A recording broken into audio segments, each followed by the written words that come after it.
Енді біз қазіргі таңда Мемтерминкомның сайты арқылы қазақ тілінің терминдерді туралы, термин жасам мәселелері туралы ақпараттар алып отырамыз.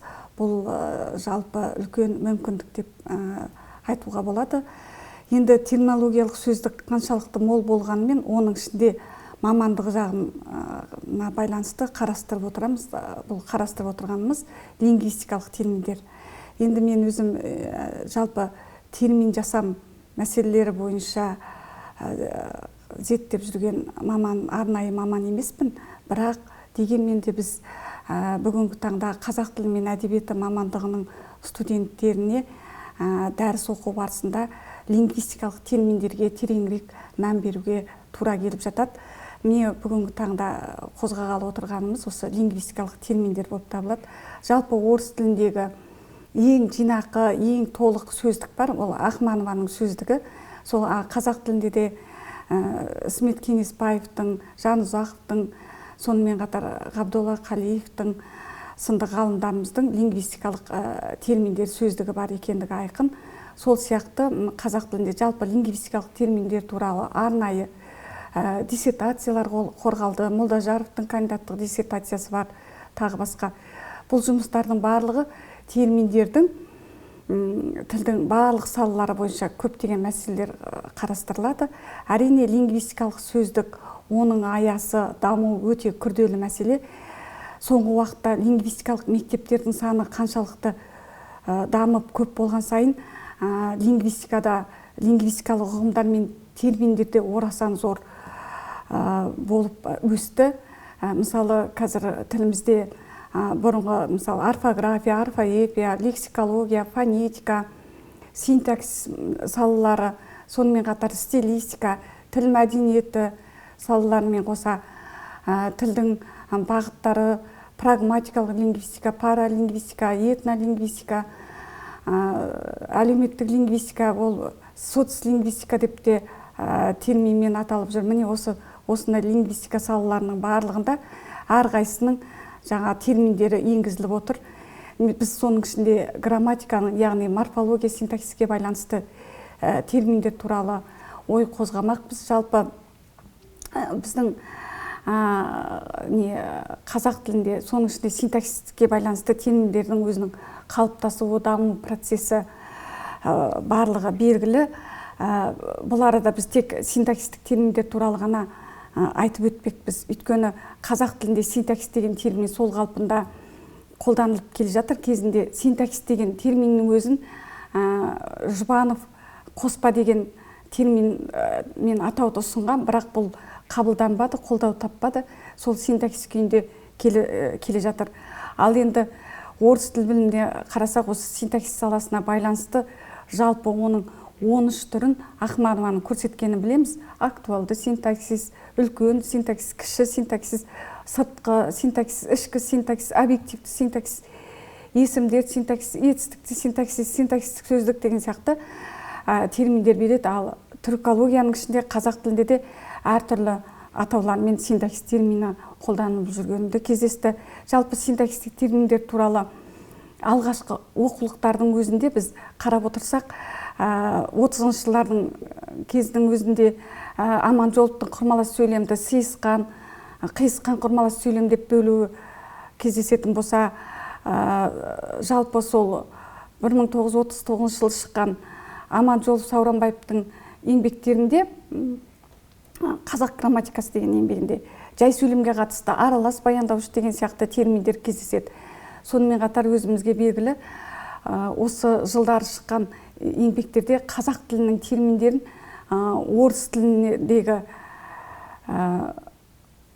тіліндегі сөздерді қолданбай қазақ тілінде баламасын алып отырғанын белгілі. Және сол жылдардағы терминдердің барлығы сәтті терминдер болған. Сондай Ахмет Байтұрсыновтың ұсынған терминдерінің барлығы қазақтың ұғымына тән қолданысқа еніп кеткені білеміз. Мысалы, Ахмет Байтұрсыновтың шылау деген терминін алатын болсақ, шылау деген өзі атында тұр, шылау, байлау, яғни сөз бен сөзді байланыстыру, жаңағы сөйлем мен сөйлемді байланыстыру деген мағынаны беретіні белгілі. Сол сияқты 30 жылдары синтаксистің терминдеріне келетін болсақ, аяулы сабақтас, нұсқаулы сабақтас, бейтараптық, тіркесті, үдетпелі салалас, іргелі сабақтас деген сияқты сөйлем терминдердің қолданылғандығы еңбектерді саралау кезінде танысамыз. Бірақ бұл жаңағы ұсынылған синтаксистік терминдердің барлығы бүгінгі таңда қолданылып жүрген жоқ. Дегенмен де синтаксистің терминдердің сол кездерде таза байырғы қазақ тілінің сөздері арқылы жасалғандығын көз жеткізе аламыз. Мысалы, Мәулен Балақаевтың жай сөйлем синтаксисіне байланысты да зат анықтауыш, қосалқы анықтауыш, сын анықтауыш сияқты терминдер ұсынғаны белгілі. Бүгінгі таңда мысалы қазақ тіл білімінде ол терминдер қолданылмайды. Дегенмен де қазақ тілінің байырғы төл сөздерімізді алғандығын көре аламыз. Сонымен қатар Құдайберген Жұбановтың леп сазды сөйлемдер, негізгі мүшелер, сұрау сазды сөйлемдер, хабар сазды сөйлемдер сияқты қазіргі кезде қолданылмай, бірақ уақытында белгілі дәрежеде пайдаланылған терминдері жеткілікті. Енді синтаксистік терминдердің қарастыру барысында бүгінгі таңда біз оқулықтарда қолдану дәрежесі әртүрлі терминдерге кездестіреміз. Мысалы, толымды, толымсыз сөйлемдер кезінде толық сөйлемдер, олқы сөйлемдер тіпті қолданылғаны белгілі. Тіпті Мәулен Балақаевтың бір еңбегінің өзінде бағыныңқы сөйлем, бағыныңқылы сөйлем деп екі түрлі бір терминнің екі түрлі дыбысталатындығын да біз кездестіре аламыз. Сол енді жалпы синтаксистік терминдерді саралай келіп, біз қазіргі кезде кейбір терминдердің өзі әртүрлі беріп жүргендігін көз жеткізе аламыз. Міне осындай әртүрлілік кейде мысалы студенттерге де қиындық туғызып атады. Сондықтан синтаксистік терминдердің бірізді болғандығын дұрыс болады деп санаймыз. Мысалы, Мәулен Балақаев Қордабаевтың сөз тіркесі синтаксисіне байланысты ұсынған терминдер, мысалы, жатыс жалғаулы сөз тіркесі, матаса байланысқан сөз тіркесі, меңгеріле байланысқан сөз тіркесі, көмектес жалғаулы сөз тіркесі, сын есімді сөз тіркесі, шығыс жалғаулы сөз тіркесі, үстеулі сөз тіркесі деген терминдерді алатын болсақ, енді біз студенттерге Рақыш Әміровтың ғылыми еңбектері оқуға берген кезде дәл осы терминдердің басқаша ұсынылғандығына көз жеткіземіз. Мысалы, жатыс септікті сөзді меңгерген етістікті сөз тіркестері деп шұбалаңқы терминді ұсынғандығын көреміз. Матасу амалы арқылы құрылған сөз тіркестері, сонымен қатар меңгеру амалы арқылы құрылған сөз тіркестері, көмектес септікті сөзді меңгерген сөз тіркестері, сан есім, зат есім типті сөз тіркестері деген сияқты терминдерді кездестіреміз. Енді бүгінгі таңда біздің терминдерге келген кездегі мәселе қазіргі қолданыстағы синтаксистік терминдердің көпшілігі орыс тілінен енген сөздер. Екі сыңары да бірдей орыс тілінен алынған, немесе бір сыңары орыс тілінен алынған, екінші сыңары қазақ тілінен алынған, жаңағы тіркес құралған аналитикалық тәсіл арқылы жасалған терминдерді біз кездестіреміз. Мысалы, екі сыңарда орыс тілді немесе басқа тілдерден жасалған терминдерге айтатын болсақ, мысалы, абсолютті конструкция, синтаксистік конструкция, номинативтік функция деген сияқты терминдер синтаксис саласында өте көп қолданыс тапқан. Сонымен қатар бір сыңары қазақша, бір сыңары орысша, немесе керісінше алдыңғы сыңары орысша болады да, соңғы сыңары қазақша болып келген терминдерде жетерлік. Мысалы, аддиктивті баяндауыш, аддиктивті сөйлем, аналитикалық тәсілдің өзі, баяндауыштық аффикс, номинативті сөйлем деген грамматикалық бастауыш, грамматикалық баяндауыш, синтаксистік тәсіл, пунктуация ережелері дегеннің өзі сол кезінде бір сыңары орыс тілінде, бір сыңары қазақ тілінде болып келген терминдер болып табылады. Ал енді екі сыңарда қазақша сөздер арқылы берілген терминдерде тілімізде актив қолданыста. Мысалы атаулы сөйлем деген сонау 30 жылдардан бері қолданылып келе жатыр.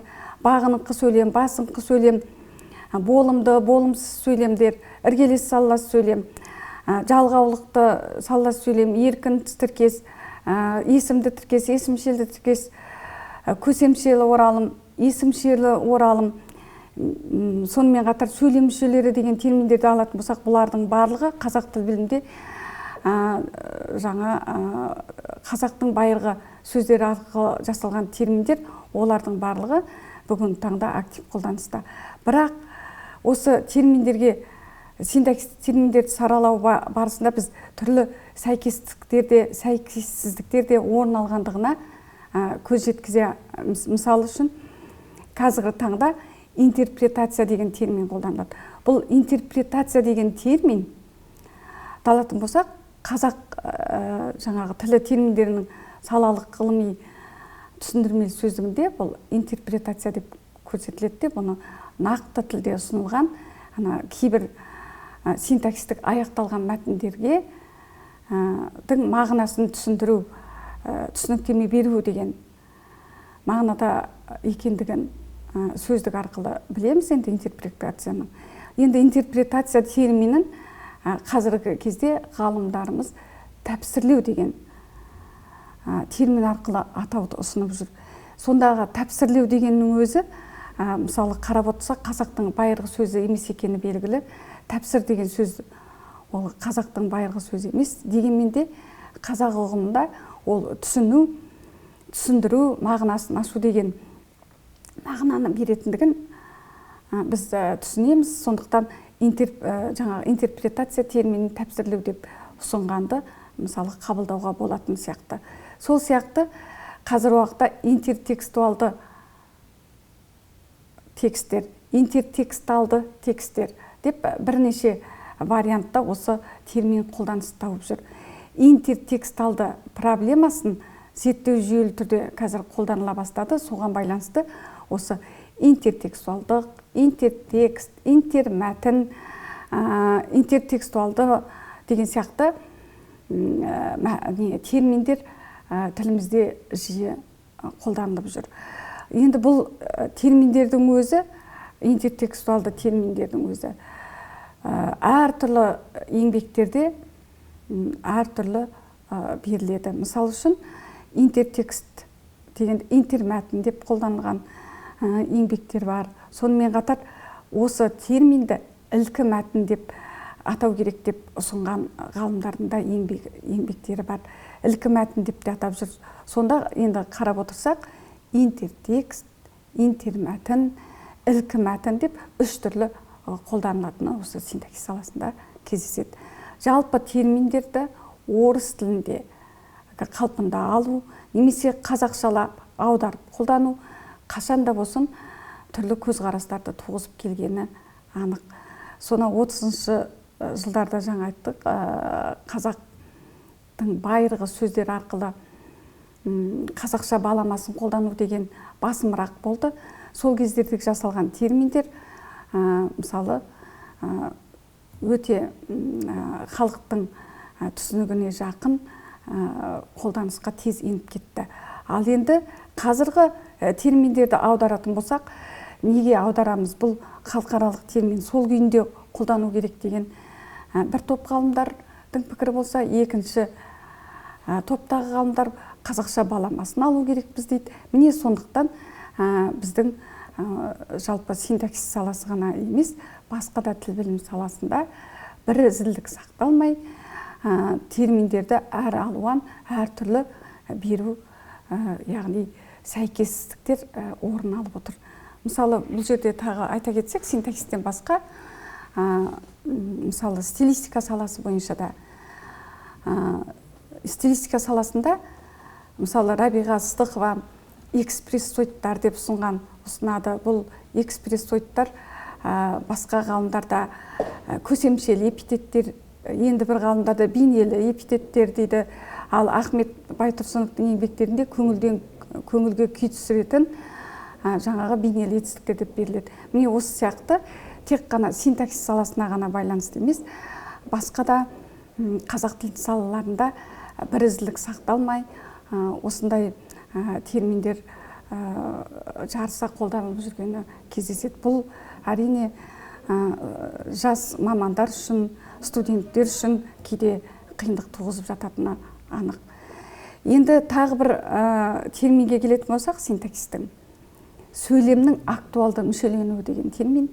Бұл актуалды мүшелену кейбір ғалымдарда жұмсалымдық, мағыналық мүшелену деп алынса, енді бір ғалымдарда өзектену деп те ұсынып жүргендігін кездестіре аламыз.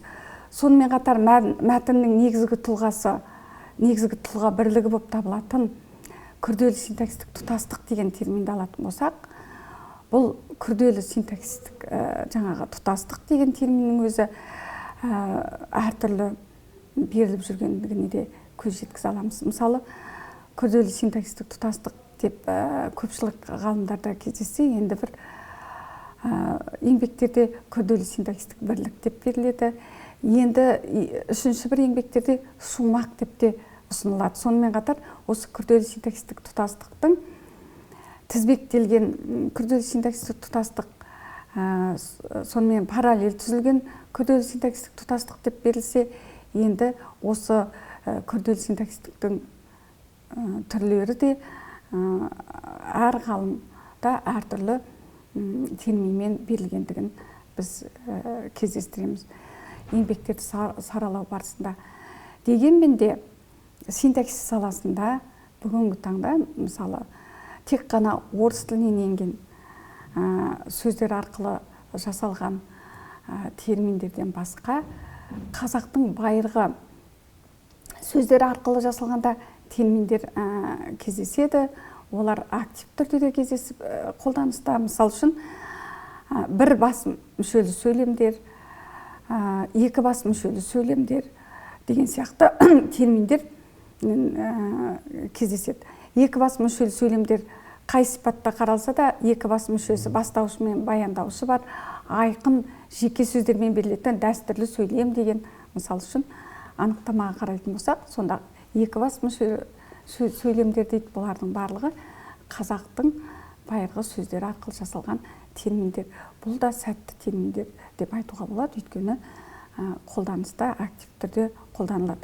Сонымен қатар қазақ тілінде мысалы сөз тіркесіне байланысты кезінде меңгеру, қабысу, жанасу, матасу, қиысу, бағыныңқы сыңар, басыңқы сыңар, есімді сөз тіркесі, етістік сөз тіркесі деген терминдердің барлығы сол қазақтың байырғы сөздер арқылы жасалған терминдер және бұл актив қолданыстағы терминдер. Ал енді бүгінгі таңдағы жаңағы аналитикалық тәсіл арқылы жасалған бір сөзі орыс сөзі болса, енді бір сөзі қазақ тілінен алынған терминдер өте тілімізге көп енді. Мысалы, функционалды семантикалық категориялар, субъективті функционалды семантикалық категориялар, персоналдық функционалды семантикалық категориялар, поссессивтік функционалды семантикалық категориялар, поссессивтік мән осыған байланысты, поссессивтілік қатынас деген терминдерде тілімізде қалыптасқан. Куазалдық функционалды семантикалық категория дейді. Оның өзін пысықтауыштық функционалды семантикалық категория деп те атаушылық кездеседі. Сонымен міне тіл білімімізде осы синтаксис саласы бойынша әртүрлі терминдер қолданылады екен. Жалпы тіл дамуының әлеуетін көрсететін бірліктердің бірі мысалы терминология ғой. Соған байланысты тіліміздегі терминологиялық қор жасау мәселесіне термин жасау үлгілерін зерттеп, саралап, жүйелеп, ортақ қолданысқа түсірсе екен. Жалпы термин жасау жолдарын ғылыми негіздендіру маңызды. Ұлттық термин қом жасауда осы ұлт тіліндегі термин шығармашылығына назар аударып, дамытқанымыз дұрыс деп, орынды болар деп санаймыз. Өйткені жаңағыдай бір терминнің өзі орыс тілінде қолданылуы, немесе қазақша аударылғанның өзінде әртүрлі терминдермен берілуі, бұл студенттерге, кейінгі жастарға, тіл танушыларға қиындық тудырары сөзсіз. Назарларыңызға рахмет.